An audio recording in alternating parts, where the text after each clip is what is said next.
Hey, what's going on? Welcome back to another episode of Gem Drafter. I'm here with one of my good buddies, Josh MacGregor at Mind of MacGregor. How's it going, Josh? Not too bad, man. Can't complain. How about you? Really good, man. Really good. Other than this bad news we just got, I guess I said I was gonna start with this trade, but I'm gonna start with the Deebo Samuel news. You heard about it, right? I've heard through the grapevine. Broken foot, Jones fracture. If I'm looking at the sheet here, I got the actual Roto World blurb. Suffered a broken left foot during a workout with teammates Tuesday. They say sidelined 3 to 4 months, but I've seen a lot of conflicting reports about the actual timeline for an injury like this. I have this tweet in the sheet here actually that Dr. David Chow, Pro Football Doc, said when he was with the Chargers, a player returned after 3 weeks and played in 14 games and made the Pro Bowl. I don't have the exact player, but that's obviously an outlier. And I have some other players in here that have had Jones fractures. Greg Olsen, Des Bryant, Julio Jones. I know you love you some Julio. Oh, you know it. And Sammy Watkins, which is a polarizing figure in any form of fantasy football, really. How are you feeling? I'm rambling at this point. How are you feeling about Deebo right now? I don't know, man. Because, like you said, I started doing some research on the Jones fracture too after I found out, and I follow Dr. Edwin Porras. It's like at FB Injury Doc. I think he's with Is that the Fantasy Points guy? Scott Baird and them. Yeah, he's from Fantasy Points. And he had a tweet early. I'm trying to find it now, where he was saying the recovery from a Jones fracture, if you sit out at least or if you return before 10 weeks, you run a 20% risk of refracture and you see a 53% production drop. Versus if you take the whole 10 weeks, you only, drops that down to 10% refracture and you don't really see any drop in production. So I don't know, because like you said, I'm kind of hearing a lot of mixed things on what, the severity of that looks like. So for redraft, I mean, I'm probably going to be off of them. But for Dynasty, I mean, if I can buy the dip, I'm all for it. Yeah, he's only 24 years old. Yeah. I do worry that they try to rush him back, though, because of what that wide receiver core looks like without him. Obviously, Sanders isn't there anymore. A lot of people are probably going to say Kendrick Bourne, Jalen Hurd, buy him up. But, I mean, they're just so unproven. I'm worried they're going to try to rush him back. The first thought I had was like, oh, gosh, this is like a Keenan Allen start to his career because he had a couple bad hamstring injuries in college, and he broke his leg in college, too. But really looking at his complete injury history, it's not that as extensive as some other players that have been successful in the league. So like I agree with you. I'm not too worried about him. And I really think in the last 2 to 3 years, modern medicine has accelerated a lot more than it did even in the decade before that with all the stem cell stuff now. So I'm just hoping for the best. And that if you want to check out later on that link that I put in the show sheet that says study done on Jones fracture. Yeah, I saw that. They did a study on all combine participants from 2009 to 2015, and 3% of those players had previous Jones fractures. And of that 3% that had Jones fractures coming into the league, only 50% of them had like sufficient healing at a later point when they should have been fully healed. So that's a little bit of a concerning points to add. I guess it's really just up in the air. None of us are doctors, and it just sucks. It sucks mainly for redraft though. Yeah. So especially in this point in the offseason where we're expecting no news. And then of course, as an Eagles fan, I'm just dealing with the Brandon Brooks injury. Oh yeah. Achilles again. That's major news too. I should have brought that up. What do you think that means for their team as a whole? And let's just jump in with Alshon too, man. Alshon, I mean, no timetable. That's what the joke was on the fantasy footballers. I caught that today. Yeah. I mean, honestly, man, as an Eagles fan, and don't get me wrong, I love Alshon. I love what he's brought to the team. Played a huge role in the Super Bowl. But at this point, Alshon's washed. Even the same, in the episode of the Footballers, they were talking about like Carson Wentz with and without Alshon, how he was on pace for 18 touchdowns on a 16-game pace without Alshon versus 34 with Alshon. But I think that's kind of misleading. I don't think it's as much to do with Alshon being on the field as it does we have no legitimate receiver talent if Alshon's off the field. So, I mean, you look at last year, there was games where we had Deontay Burnett, Greg Ward, and, and those were the two, wide receivers on the field and wide receiver set. So to say Alshon is the reason, I think is a little bit of a misleading way to spin the data. So I respect Alshon. I hope he heals, and I hope I'm wrong. But at this point, he's north of 30. He's dealt with injury after injury. Even watching him out on the field, it's like watching a tight end run. So, even in his stretches last year where he was on the field, he was no separation. I think every target seemed like it was within the 5-yard line. So at this point, I'm not even worried about Alshon. I wanted us to cut him personally because at this point, it's like Devin Funchess out there. I just have to agree that he's a pipe dream in any form of dynasty at this point. For sure. Their injury history and being that type of player that's not winning with speed, he's winning with size, and those guys typically don't last post 30. That kind of leads into actually I just want to mention a couple other guys that were down the list here that I didn't see. Marvin Jones, a vet darling of many, had a Jones fracture at one point in his career, obviously came back from it. And you follow basketball a lot closer than I do. Kevin Durant is another athlete that had a Jones fracture. So just throwing in some optimism there for my boy Debo. You know how high I am on Debo. Oh, I do. So the Alshon and Eagles wide receiver talk kind of leads us right into this first part of the show sheet that I have here. Talking about this whole episode is mainly themed on late round players that you're going to find value in. And that's kind of what this podcast is about, drafting gems. So I have a list of 2020 rookie players right here. They're all going late round 15, 16. So like most redraft leagues, that's about as far as they go. Yeah. Jalen Reagor is on that list. Seems like he has all the opportunity in the world. Zach Moss, AJ Dillon, and Denzel Mims.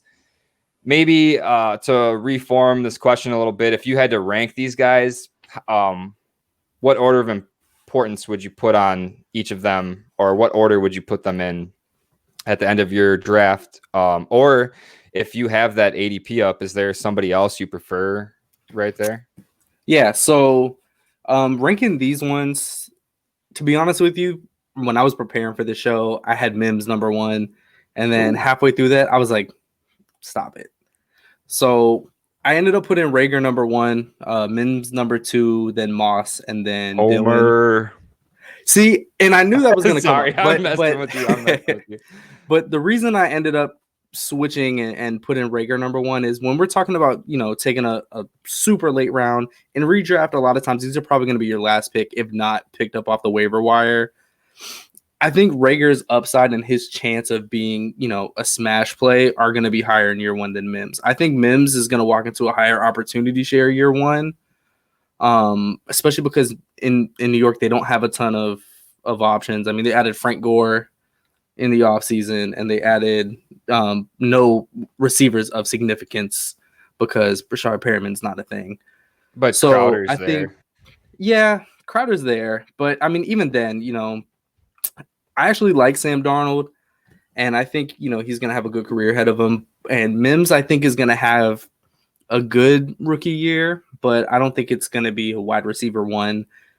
I think with Reagor, you're going to have weeks where he does give you wide receiver 1 production. And if I'm taking a player that late, I want the upside. So that's why I went with Reagor as wide receiver 1, especially with Alshon's dead.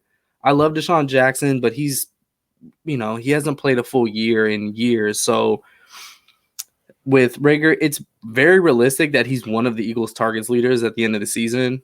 So you mix that with his athleticism, with a competent quarterback play. So I think Reagor would be my number 1 there.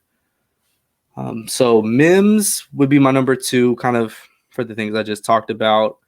Then I actually like Zach Moss more than I thought I was going to leading up to the draft.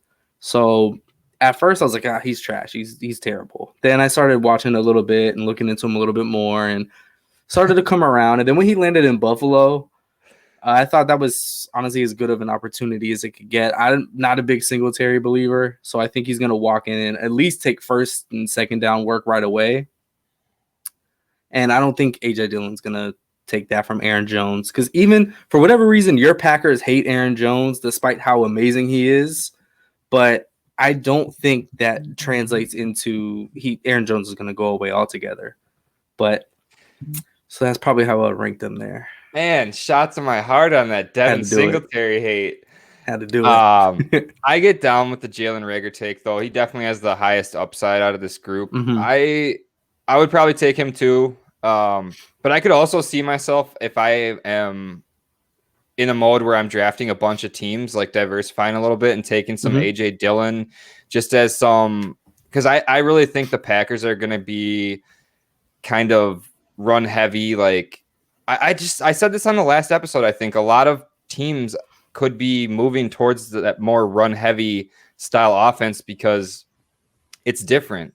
Everyone's doing the 3 wide receiver sets, and people are trying to do different things to stand out in the NFL and succeed. So I do. It's a little bit of homerism in me. Yeah, but I do like A.J. Dillon. I've seen 2 seasons to start Aaron Jones' career where he had MCL injuries and couldn't finish. Yeah. So the rational right take though is Reagor here. You're right. Now I will say something that you're gonna enjoy. There is someone else who I think I would take the flyer on over all of them, and that's your boy Anthony McFarland. Oh, I knew it right when you said that. That's a great take. Yeah, and especially there was, whispers in the bushes that he was playing not at 100% last year. And I just think he's a super talented guy, and he's landing in a situation where there's not a ton of super talented guys. So James Conner, he's whatever, great story. Right. But I think Anthony McFarland is going to steal that backfield pretty early. And I think he's going to be a steal at his ADP. Oh, I love to hear that, man. I love to hear that. How did I know?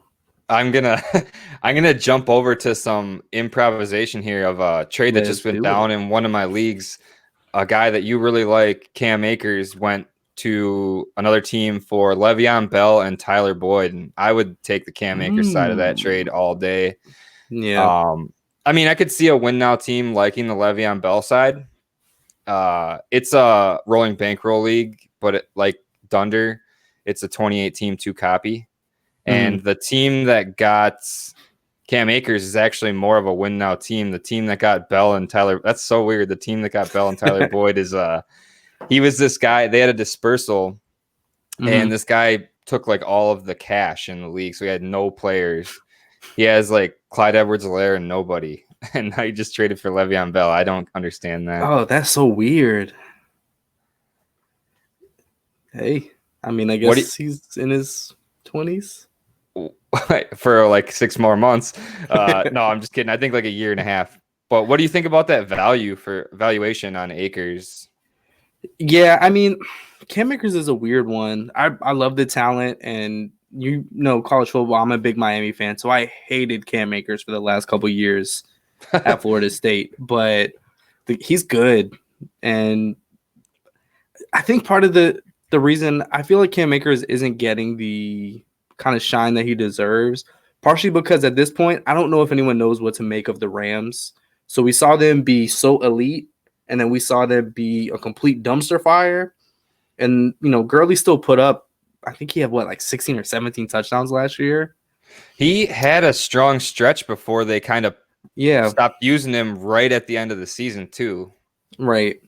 So I think there's a lot of a cloud of the unknown in LA. And I think that's kind of hurting Cam Akers, but I'm just, a believer in the talent. I feel like I've gotten burned in the past with playing too much into the situation people land in.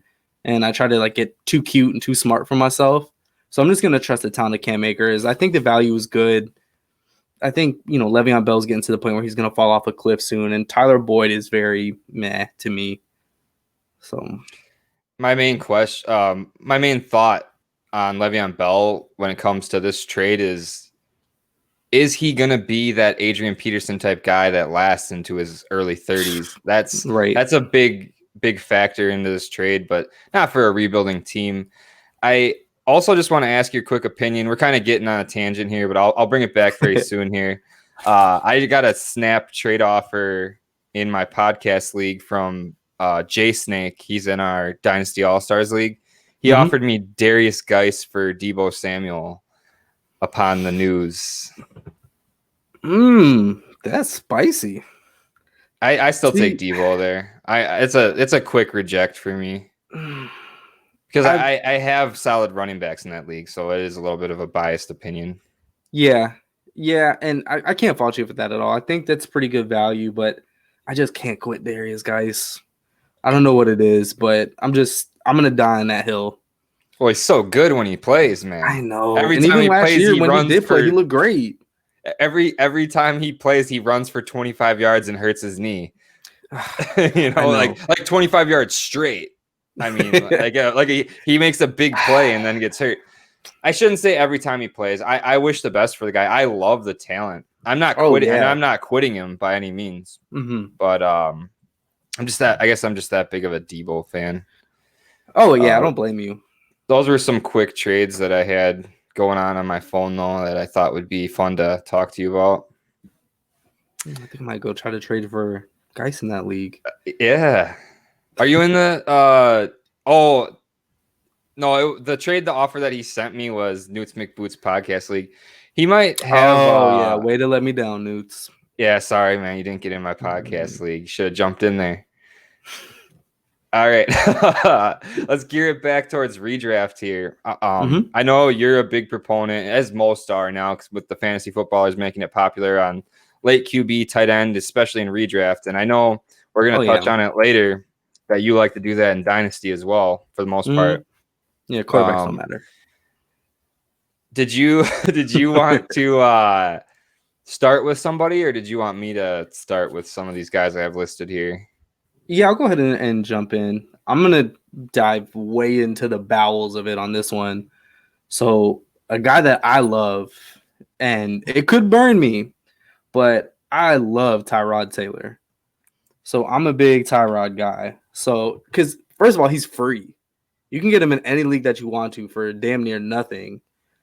And I just don't see a situation where Herbert comes in and takes that job day one. And Tyrod is walking into a situation where he has a lot of talent around him.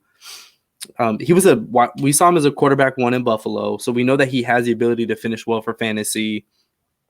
And I mean, obviously the running ability is going to give him a decent floor. So I just don't see him walking into that situation in LA, especially with, I think in their mind, they're still a contending team that they're going to want to just hand the keys over to a rookie right off the bat. So I think Tyrod is going to be the starter for longer than people think, barring something crazy happening. So I'm all in on Tyrod for free.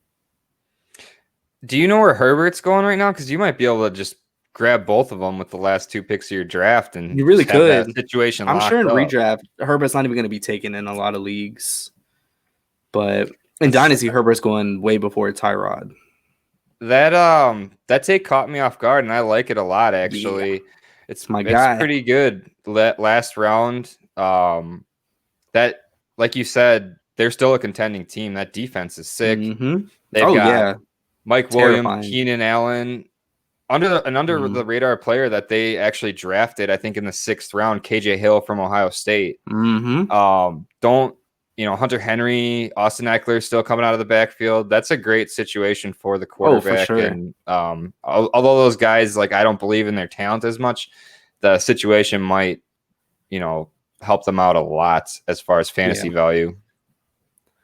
So you went down into the depths. I went in there. And I'm going to bring it back up here into a kind of an early pick that I really wouldn't be targeting, that I think some people are, and that's Daniel Jones going as the 14th he was on my QB off list the too. board.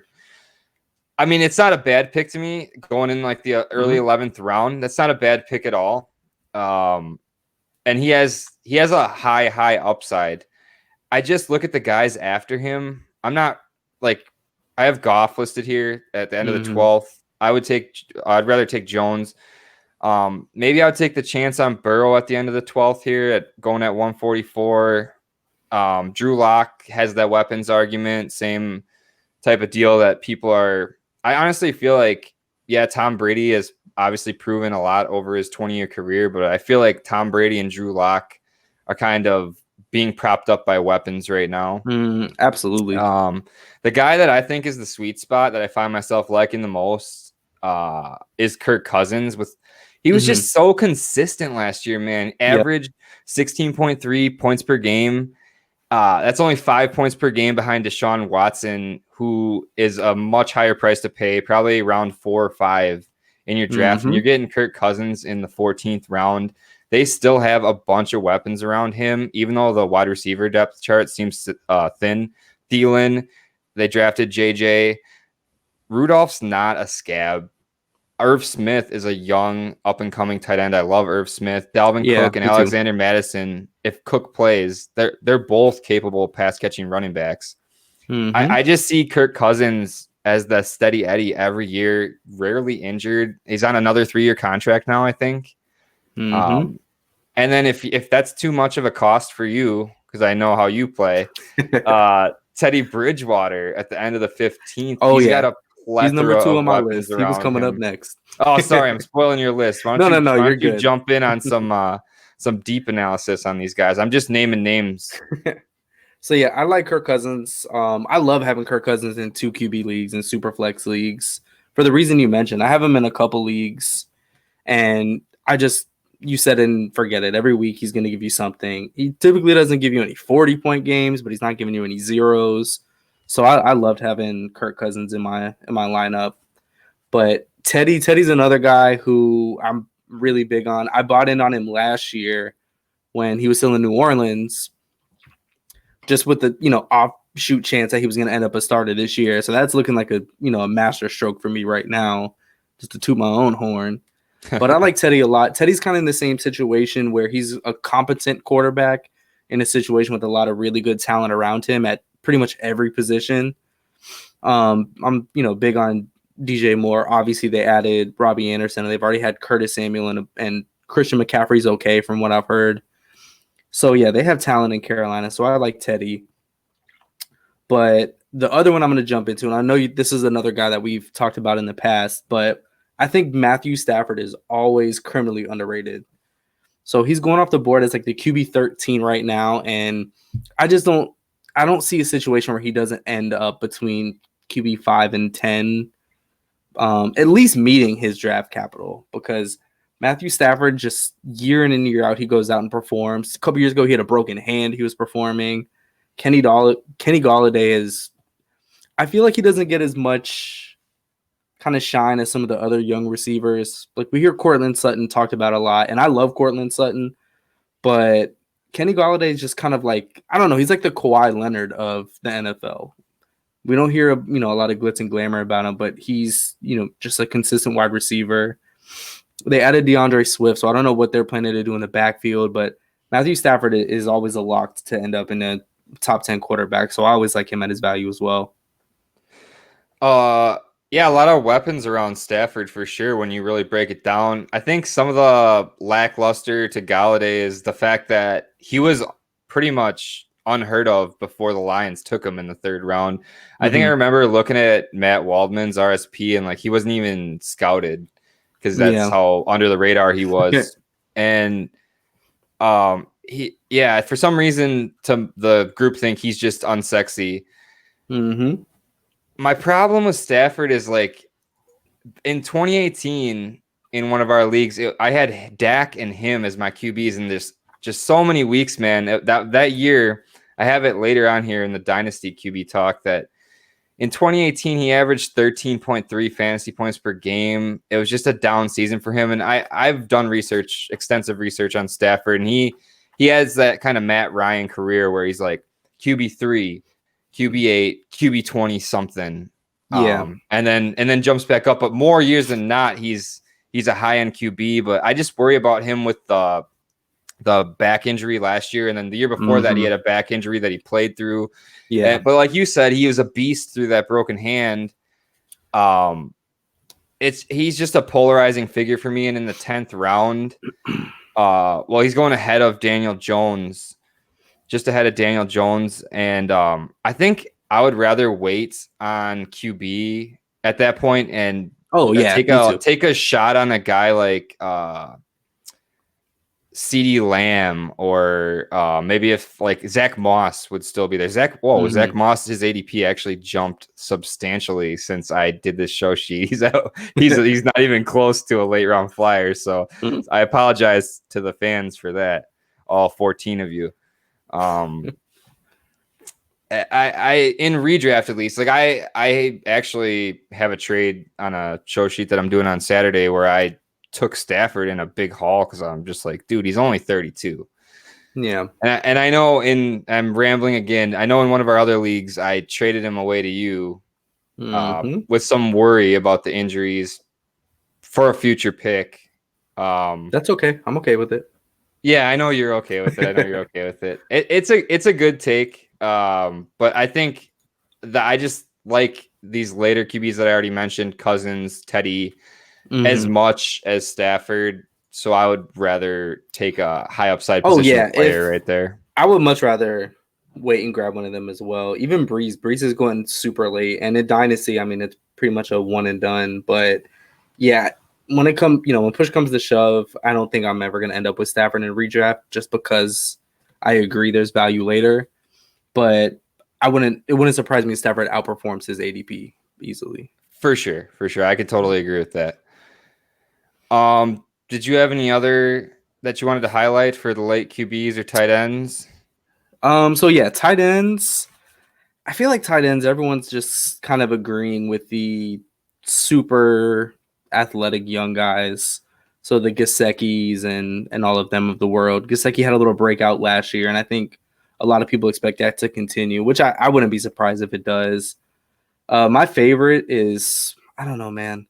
I'm torn between Jonnu and Ian Smith. So I go back and forth. Or Jonnu and Ian Smith. Jonnu and Ian Thomas. I go back and forth all the time. Because Jonnu looked so good in stretches last year. They were handing him the ball, and he was taking it to the house. He's just super athletic. The Titans, I mean, they have A.J. Brown. They have Derrick Henry. But they did lose Jack Conklin. So, I don't know, man. That's tough. But there's not a wrong answer there. That's why you're having a tough decision with it. Yeah. Because I believe in redraft, tight ends largely replaceable. Looking at Jonnu Smith's ADP, it's like 14th round. Guys in that area, Eric Ebron, Jonnu Smith, cruising down the list here, Blake Jarwin. Those are the guys I'm drafting in redraft. I do not care about tight end. I'm not taking Kelsey early. I've heard a lot of podcasts lately talking about taking Kelsey early. And I just think that the difference that you're getting at tight end, the value in points per game there is not the same value as a running back or wide receiver that you're going to take there, and the sustainability of them. Excuse me. Yeah. And I think that's why I tend to lean Ian Thomas. I have Ian Thomas like everywhere because he's coming off the board at the tight end like 24. And at that point, he's one of the few guys I think that can garner the opportunity, plus has the athleticism to make something of it enough to jump the ranks. But I can never bring myself to pay the draft capital to take Kittle or Kelsey or any of them. Yeah, it just hurts too much. We're cut from the same cloth. We love those running backs and wide receivers. So do you have any other players that you would consider gems in redraft this year? Since we already kind of extensively talked about quarterback and running back, maybe some running backs and wide receivers. Yeah, so some of them we kind of touched on. I think I'm going to take a stab on a lot more rookie wide receivers than I typically do in redraft, just because I think the Jalen Reagors, the Denzel Mims, Michael Pittman, and I'm a huge Laviska Shenault guy. Oh, nice. So, yeah, I love Laviska Shenault. So he's really built like a running back, but going to Jacksonville where no one really knows what to expect. Everyone's super low on Jacksonville, and rightfully so. I'm from Florida. It's the worst city in Florida. The Jaguars are trash. But they do have Whataburger in Jacksonville, which is the elite tier of fast food. So check it out. But I think Shenault, he complements really well with DJ Chark. So I don't think they're going to infringe on each other too much. So I wouldn't be surprised to see Laviska have a pretty big rookie year. So any of those I'm kind of high on. I'm super high on Anthony McFarland, though, man. Just not to keep harking on it, but he's going so late. He's going as the running back 52. So at that point, there's no situation where you lose. Even if he does nothing, you have the chance of, a potential RB1 or RB2 realistically in Pittsburgh. So I'm really high on McFarland going late. Yeah, that's a great stash. A lot of people would probably just leave him to the waiver wire, but it might be one of those cases, kind of like it's not going to be the same situation because obviously James Conner's not holding out, but you could see a scenario where he's all of a sudden the guy in preseason and everyone knows it, and then you're not getting him anymore if you don't have Fab or you don't have priority or whatever your system is. I'm loving McFarland, and I'm going to have to send you an overpriced trade offer later with Anthony McFarland included. Yeah, I love that you love Laviska Shenault because I've loved him since last year, and the injuries concern me a little bit, but you can't argue with the big playability and some of the spectacular catches he makes on tape and just the way he plays like a running back, like you highlighted. Yeah, I love Laviska. I'm praying that he becomes a thing quickly. A lot of people are saying his upside is like a Julio type of guy, like that's okay. That athletic profile, at least. Yeah. Oh, I would not be mad at that at all. So let's jump into some just straight up dynasty talk. Let's put that redraft away, put it back in its box. You and I are both very, very much more passionate about dynasty fantasy football. I talked about sophomore running backs on my last podcast, and we're just highlighting the Eagles today because you're an Eagles fan. Yeah. And so I want to get a gauge for what tier or what rank you have Miles Sanders at. I don't know if you do rankings or not, but I'm just going to list like what I think is probably a consensus dynasty running back rankings that I gather from like the groupthink, and just interrupt me when you would prefer Miles Sanders. All right. CMC. Barkley, close. Zeke, Kamara, Dalvin Cook, Joe Mixon, Nick Chubb. I'd rather Miles Sanders than Nick Chubb. Oh my goodness! Yeah, this getting spicy. Is over. I knew that one was gonna hurt. I couldn't wait to say that to you. We're no longer friends. So give me a little bit of insight behind that. So the narrative answer here is that Kareem Hunt's going to be a thing, and it's going to eat into Nick Chubb's workload. I'm not really worried about that. I wouldn't be surprised if Nick Chubb goes out and runs for 1,400 yards again. But with Miles Sanders, and first of all, I just need to preface this by saying I was a big Miles Sanders fan before we drafted him, but it just got worse after we drafted him. But the biggest difference is, in my mind, is Miles Sanders is just so much better in the passing game. He's, we have Miles Sanders playing in the return game. He had a couple of 65, 66-yard punt returns and kick returns. So I just think when you factor in his receiving ability, I think he led our team last year in 20-plus air yard receptions as a running back. So I just think when you look at the pass-catching game, that gives him the edge over Nick Chubb. I will say that's my preference, but I'm not mad if you take Nick Chubb over him in that situation. But when you dig into the pass catching stats, and if you project Miles Sanders to get more in that category, I can totally see the understanding here. I like Nick Chubb a lot, and my whole thing with that is just I think as a pure runner, Nick Chubb's better at seeing the field, but Miles Sanders is definitely the more explosive athlete with a higher ceiling if he can figure out the things that Nick Chubb has figured out as far as a runner. Yeah, I agree that Nick Chubb's definitely the more pure runner, but I think Miles Sanders quietly had a huge rookie year, and people don't look at the full picture because he ended up with like over 1,300 all-purpose yards. Yeah, he led all rookies in all-purpose yards. You're the one that actually turned me on to that, and I did mention Mm-hmm. it on the last podcast that he had 1,300 total yards because people don't look at the receiving. Some people Right. don't. And he still ended up with, he was almost, let me see what it was. I don't have it off the top of my head. He rushed for 500 and had 818 receiving yards. And that's with Jordan Howard being there in the bulk of the year. And the narrative that people have about the Eagles and Miles Sanders in particular is, oh, Doug Peterson wants a committee. He's always had a committee.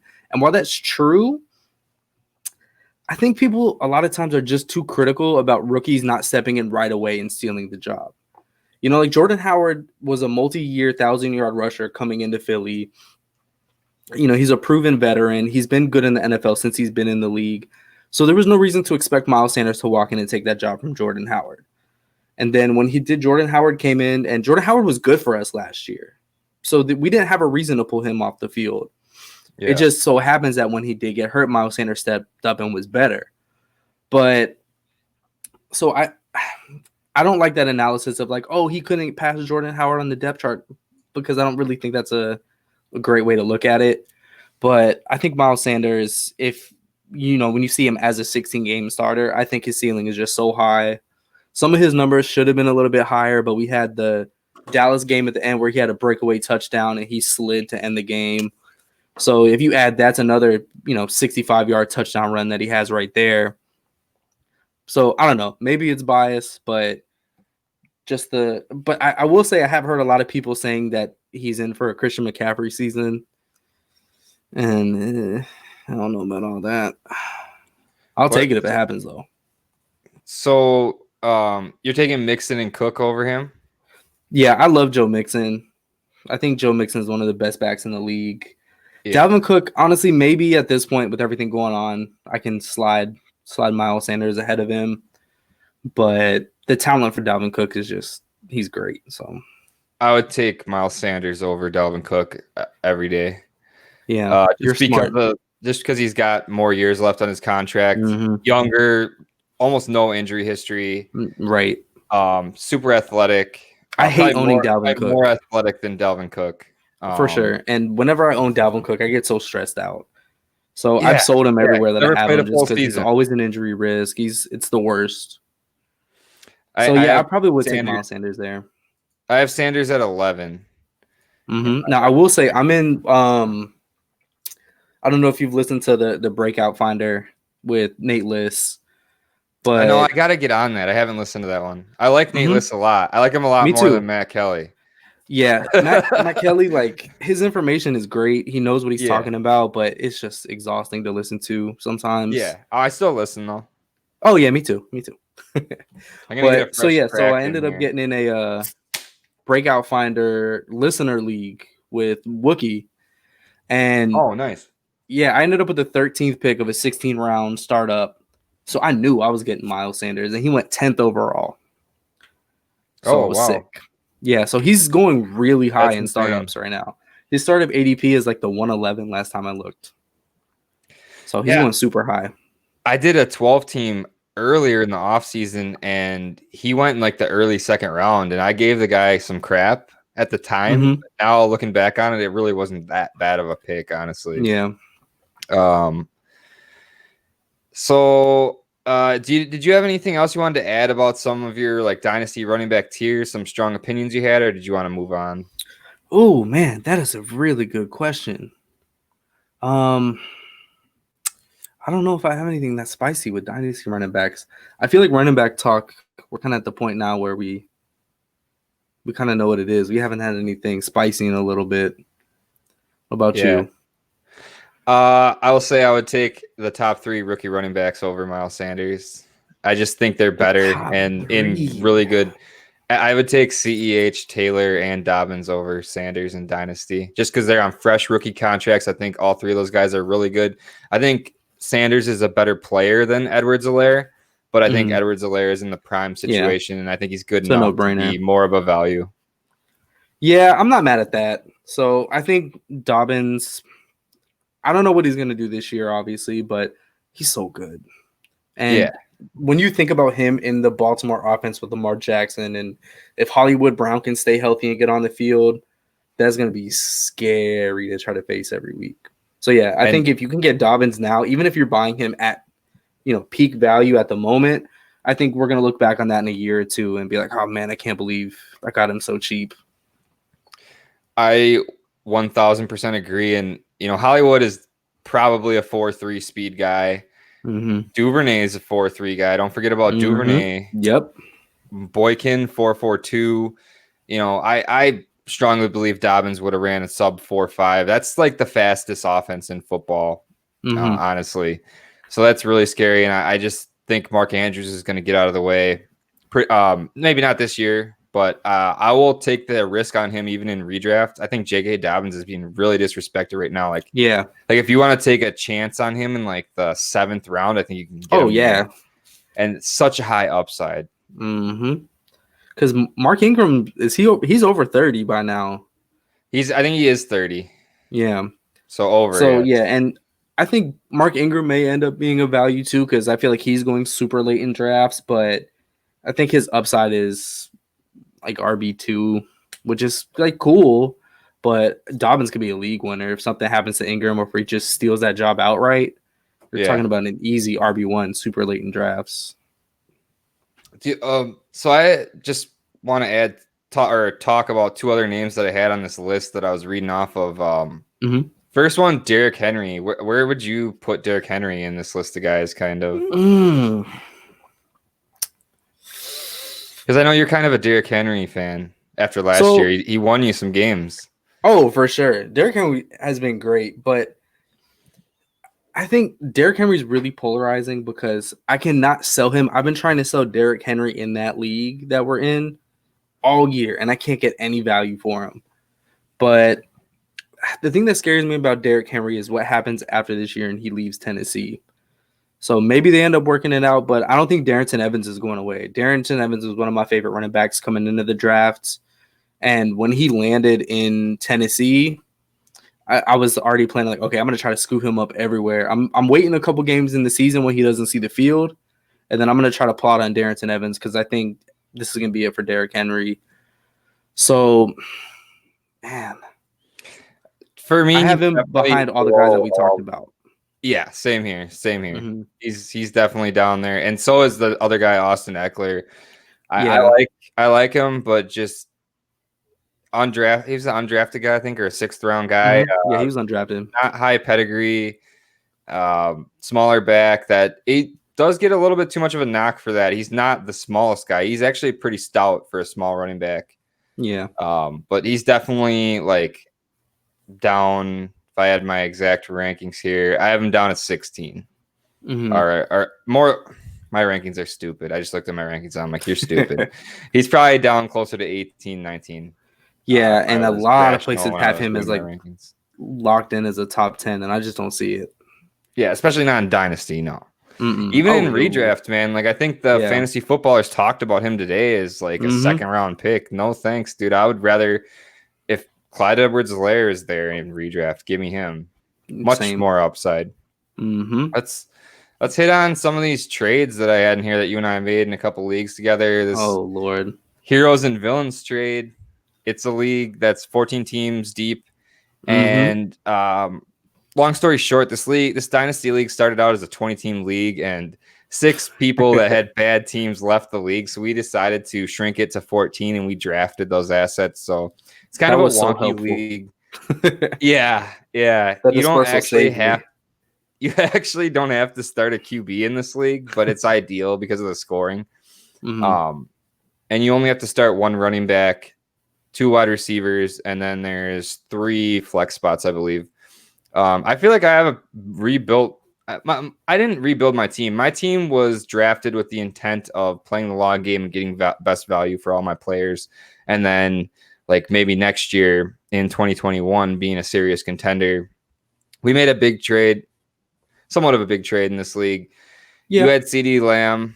I had some extra 2021 first. I gave 2 of them to you. I project them as mid to late. So I gave you 2021. It's a mouthful sometimes. First for CeeDee Lamb. Looking back at it now, are you happy with the value you got? And I had a little note in here. with the news. I bet you are. Now that Debo went down, you're praying for a full Newt's collapse in that league, I bet. I mean, to be fair, I'm always praying for a full Newt's collapse. Yeah, that's fair. Yeah, I'm happy with it because the thing is, I took over that league as an orphan team in that league. So I just kind of got handed a team, and it was terrible. So I think I had Zeke, and that was the only piece that I really had. And then I ended up moving him for Chubb and something else, and ended up moving Chubb, and I don't even know what happened, but I blinked. And I have Chubb now. Yeah. So then we hit the dispersal, and I feel like the dispersal like gave me a breath of fresh air. I ended up with Godwin and a couple other pieces, and Lamb, but I don't know. My team was kind of in between, and if everything hit exactly right, I may have a chance to hit a run, but it wasn't looking like it was there. So then I made the trade with you. I had Lamb. Actually, I made another trade first. Somehow I ended up with 6 2021 firsts. And that was never the plan. But Very once I hit uncharacteristic of you. I know. But it was just kind of the cards I was dealt. And then once I was up to like 4 2021 firsts, I had Lamb, but he wasn't really going to do anything for me for a couple years where, until, I mean, maybe I'm wrong. He's legit this year, which I think he'll be fine. But it just made more sense for me to cash out and take the 2 2021 firsts. And especially being the league is so deep, But to be honest with you, I'm probably going to sell all those picks, at least a good chunk of them. That's probably people the smart get move. super thirsty about first, so it just takes 1 or 2, people to overpay, and I have 6 of them, so that's just currency at this point. But so we'll see. Maybe it ends up terrible, but I'm not mad at it so far. What about you?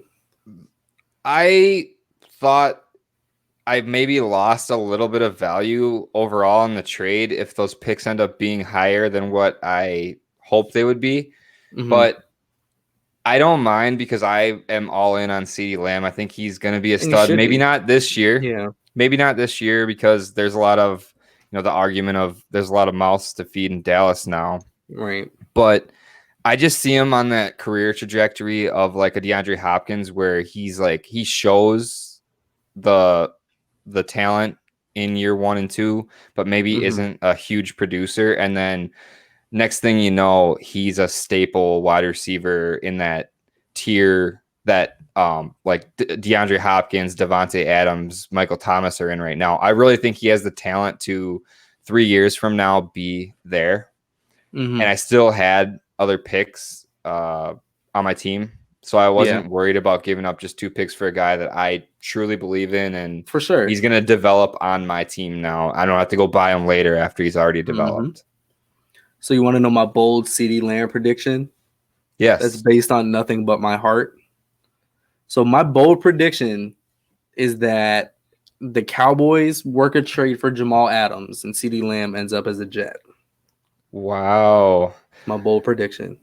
That would be interesting. I hope that it's Cooper instead of CeeDee Lamb because I like I guess I don't know. That would be very, very interesting that Denzel Mims and CeeDee Lamb playing outside with Crowder in the slot. That would, dude, Darnold hype would be through the roof with that trade. It'd be insane. So and you heard it here first. Yeah. You can put this on your YouTube when it happens. Yeah, I'm gonna upload this right after we're done. We're pretty smooth. I'm at this point I'm not editing anything. Yep. I didn't edit anything on the last one either.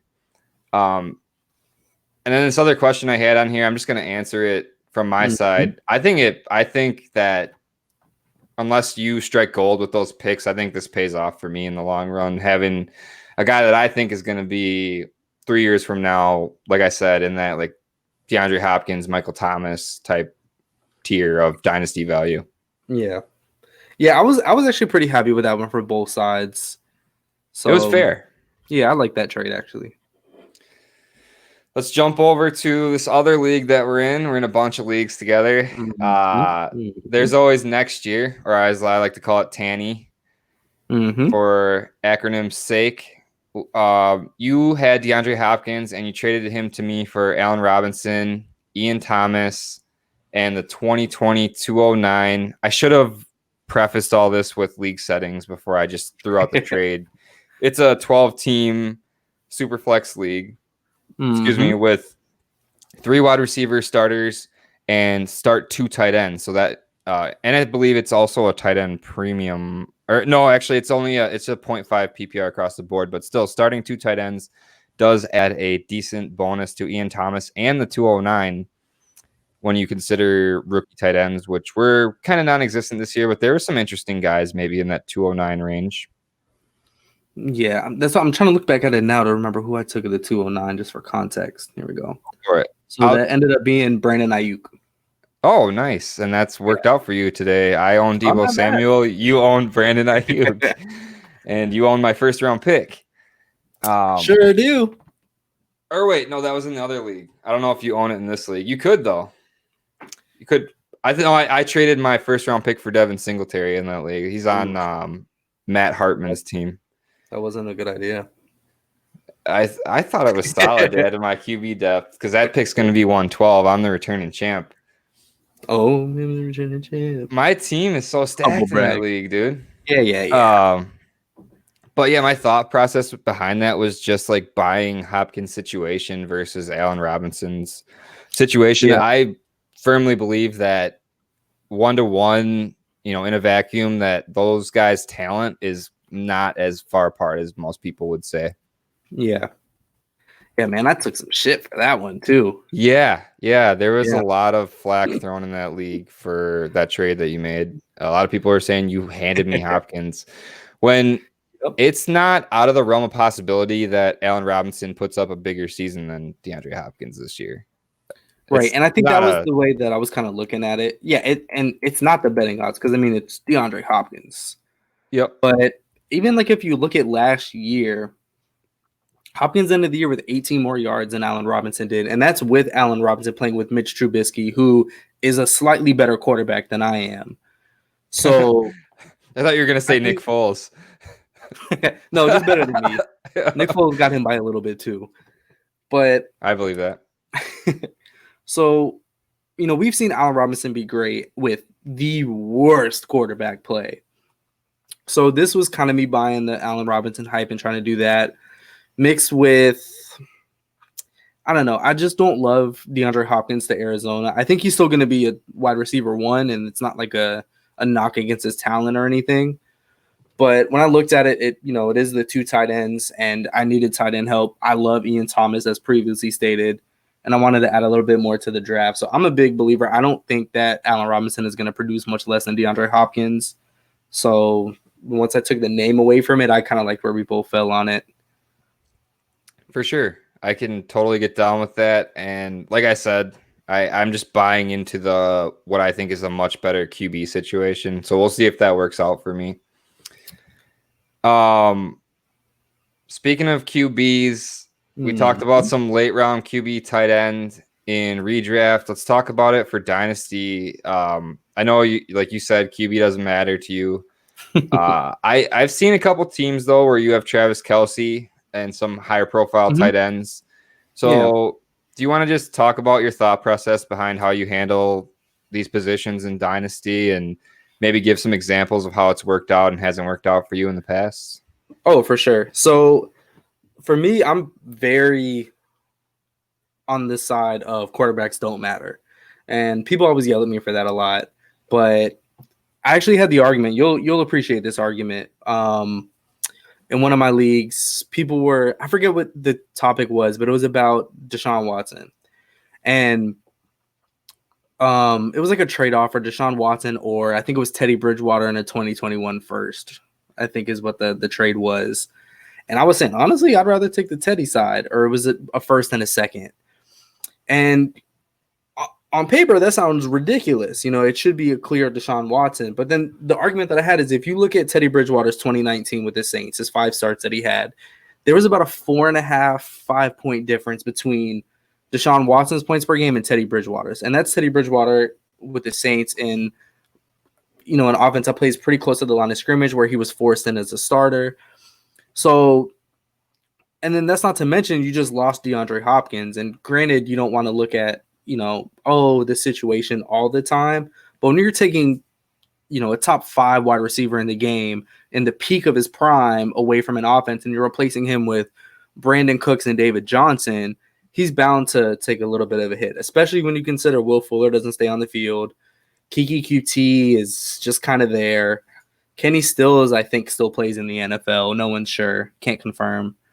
So with quarterback, to me, there's just such a small gap between most of the quarterbacks, or at least the quarterbacks you get from the non-Lamar Jackson or Patrick Mahomes versus what you get with the Kirk Cousins types and the things that we talked about.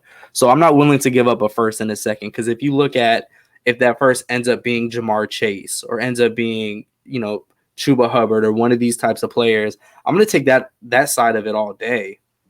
So I just can never bring myself to deal with the opportunity cost that it takes with paying up for a quarterback in Dynasty. I get it. But I also am like on the side of thinking that Teddy Bridgewater, I know Deshaun Watson tore his ACL, but Teddy Bridgewater just seems like a lot more of a risk to me. I have firm belief that Watson is here to stay for like a decade. Oh, no, me too. That's why I would believe in paying up for him. But your side of it, you could hit big on, like you said, on Teddy Bridgewater proving himself, getting another contract, and then you get a player that ends up being worth just as much as Deshaun Watson with that pick. That's the upside of the other side. And my thing, the argument that I have against because you're right, Deshaun Watson's not going anywhere. He's going to be elite for the next decade. But at least the way that I run my fantasy teams, I'm sure most people do, there's almost a 0% chance I would keep him on my team anywhere near the duration of that, because the way rosters shift and things change so quickly. And when you look at a lot of these later round quarterbacks, you can get some of them so cheap to fill in spot starts for your season. So the first year that we were in AFL, I won the championship that year, and it was just piecemeal together with Drew Brees, Ben Roethlisberger, guys that cost me nothing. I had Tom Brady, and you could just buy a late piece for nothing if you needed a spot to fill it. So I would rather do that and take that than paying the ungodly amount that people are paying for some of the quarterbacks in these leagues. So, I mean, talking about Teddy Bridgewater, I traded a future second last year for Teddy Bridgewater. And for Tyrod, I traded Trubisky for Tyrod and a second, which I think ended up being Mims. So, nice. And that's the thing. Like, you can kind of get, your feelers out for some of these guys who might end up being in a situation a year out. And if you get hit on one or two of those, even if they're your starter for a year, you can mine so much value from doing that. So that's kind of, and it is a gamble, but that's kind of the way that I would rather play it. Everything's a gamble in fantasy and Dynasty. It's an interesting take. I would prefer to just pay. I actually have this in here. I prefer to pay up for at least one quarterback. Try to have one of those studs on my team. And it's funny we're both talking about points per game. The difference between Lamar Jackson and Deshaun Watson last year was greater than the difference between Deshaun Watson and Kirk Cousins. Someone who talked about. It was only like a point difference, but still, that's just how crazy of a season Lamar Jackson had this last year. And if I'm being honest, I am a little bit worried about him running with his head down, running for 1,000 yards, however many times he ran, like 100 times last year. But you know what? I heard a study, and I wish I would have kept it. I think it was on Establish the Run, Evan Silva's podcast. I could be wrong, but they had a study on there where they looked at traditional pocket passer quarterback injury rates versus rushing quarterback injury rates, and it was such a minor difference. I don't have it now because I would have sounded way more scientific and way cooler. But the study exists, but your homework is to go out and find it somewhere. But I get it. Just rewatching Ravens film, trying to get a gauge on Marquise Brown and Mark Andrews, I've just noticed so many times Lamar Jackson running with his head down. That's the scary part, because guys that are typical well-known running quarterbacks like Russell Wilson and even Kyler Murray in his youth knows to slide, and I just don't see Lamar Jackson doing that as often, so that scares me. Just to touch on Lamar Jackson a little bit, are there any other gems for Dynasty that you want to give up, or do you want to save them for yourself? So real quick, while we are on quarterback, I would be doing you a disservice if I didn't ask it. What do you think the going value on washed up quarterback Aaron Rodgers is? Oh, that's funny. He came to my mind before, um, because I just traded for him in Heroes and Villains. Uh, I would say, before the Packers, what people deem as their god awful draft, I traded a 2021 first for him Oh, in that's not bad. AFL before. So I would say that's probably right around his value. And depending on my team situation, I would give that up for him, but not one that I Would you think is going trade to for be him in Hero high. and Villains? I traded Dak for Aaron Rodgers and some other really solid piece. I would have to look it up real quick if I can spitball and just click over to my MFL real quick and Heroes and Villains. But yeah, I did acquire him, and people are leaving Aaron Rodgers for dead right now, man. And I think that the passing volume is going to be down for Green Bay a little bit, but Mhm. Rodgers has proven year over year of his career that he's one of the most efficient passers of all time. Yeah. So I'm not super worried about him. I'm So you slowly agree getting that he's there. washed up is what I'm hearing. Sorry, what's that? So you agree that he's washed up? No, I don't. I think he's a value right now for win now teams. For rebuilding teams, I would stay away because he's 37. Just like I would stay away from Ben Roethlisberger or any of those other As you Philip should. Rivers. Yeah. No, that's Uh, fair. Depending on your team, philosophy at this point in time, I gave up Dak Prescott, Josh Reynolds, and two 2021 second round picks for Aaron Rodgers and Calvin Ridley. Looking at it, kind of doesn't look so great, but I was feeling good before this Deebo Samuel injury that, I after the trade I made with you for CeeDee Lamb, now Mhm. I pick up Calvin Ridley. So if I wasn't hitting an injury bug, which seems like I might be, I could just start Deebo and Calvin Ridley at wide receiver. So that's why I was feeling good about picking up Aaron Rodgers there. But I would say for a win now team that's like really, really beast, I would pay a 2021 first. But any other situation, like if you're not feeling good about your team, or if you've got blinders on and you just think Mhm. your team's good, but it's not, I wouldn't be giving up a 2021 first for Aaron Rodgers. I would be trying to work him into a package deal where it looked better. Yeah. All right. I don't know if I answered your question there or not. Oh yeah, I just had to make sure that I threw in there that Aaron Rodgers was washed. I just wanted to. Oh, I saw the find picture in out. the back, and I had to take a shot at the Oh, yep. That's actually a Packer painting. homerism in you. My fiance painted that, and this Oh, that's cool. Patrick Mahomes and Michael Thomas catching a corner route against the Rams a couple years ago. So do you have any other gems for Dynasty that you want to give up? Oh man. Obviously, Anthony McFarlane. Yes, I think I've talked about him enough for today. Another one that I had already, but I think the hype was starting to build on him is Kareem Hunt.